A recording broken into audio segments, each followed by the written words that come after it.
ഹരേ രാമ ഹരേ കൃഷ്ണ. സമാധി എന്നു പറഞ്ഞാൽ സമബുദ്ധി, സുഖം, ദോഷം, മാനം, അപമാനം അങ്ങനെയുള്ള യാതൊരുവിധ ദ്വന്ദ്ങ്ങളും ഇല്ലാതെ എല്ലാറ്റിനെയും സമഭാവനയോടെ കാണാനും എല്ലാം ഈശ്വരനാണെന്ന് തന്നെ ഗ്രഹിക്കാനും സാധിക്കുന്ന അവസ്ഥയാണത്. സാധാരണക്കാർക്ക് പോലും ചിന്തിക്കാൻ പറ്റാത്ത ഒരു അവസ്ഥയാണിത്.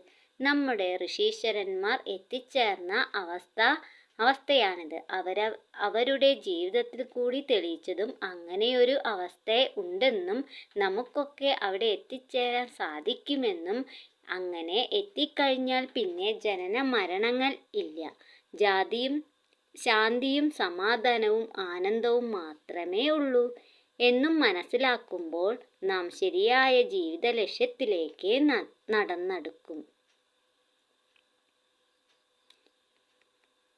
അന്വയ വ്യക്തിരേഖാഭാവത്തിൽ വിചാരം ചെയ്ത് മനനം ചെയ്തും അറിയേണ്ടതാകുന്നു എന്നാണ് അതിനെ വിവേകം എന്നും വിവേക ചൂടാമണിയിൽ പറയും. നിത്യവും അനിത്യവും എന്നുള്ള തിരിച്ചറിവ്, അതായത് ജാഗ്രതാവസ്ഥയിൽ ദേഹികളോടും പ്രകൃതിയോടും ചേർന്നും സമാധി അവസ്ഥയിൽ ദേഹാദികളെ വിട്ടും നിൽക്കുന്ന പുരുഷനെക്കുറിച്ച് അറിയുക, അതാണ് ജീവന്റെ പരമമായ ലക്ഷ്യം. ഈ പറഞ്ഞതിനൊക്കെ മനസ്സിലാക്കി മനനം ചെയ്ത് ലക്ഷ്യത്തിലെത്തിയാൽ അഹം ബ്രഹ്മാസ്മി എന്ന പദത്തിലും എത്തും. അതാണ് ആത്മസാക്ഷാത്കാരം. അതത്ര എളുപ്പമായ കാര്യമല്ല. അതിനുള്ള മാർഗങ്ങളാണ് നമ്മുടെ ശാസ്ത്രങ്ങളെല്ലാം വിവരിക്കുന്നത്.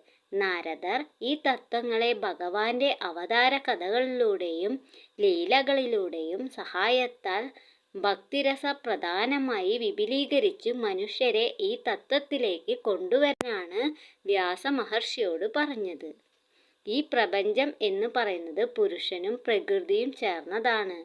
ബോധശക്തിയും പ്രകൃതിക്ക് ഒറ്റയ്ക്ക് അസ്തിത്വമില്ല. ബോധമണ്ഡലത്തിലാണ് ഇതെല്ലാം പ്രകടമാകുന്നത്. ഈ ബോധമണ്ഡലത്തെ പുരുഷനെ ബ്രഹ്മം, ഈശ്വരൻ, ഭഗവാൻ എന്നൊക്കെ പറയുന്നു. അത് ഭാഗവതത്തിൽ പറയുന്നുമുണ്ട്. ഈ പരമതത്വജ്ഞാനത്തെ അറിയുന്ന ഋഷികൾ ഈ പുരുഷ ബ്രഹ്മമെന്നും പരമാത്മാവെന്നും ഭഗവാനെന്നുമാണ് പറയുന്നത്. ഓം നമോ ഭഗവതേ വാസുദേവായ. സർവം കൃഷ്ണാർപ്പണമസ്തു.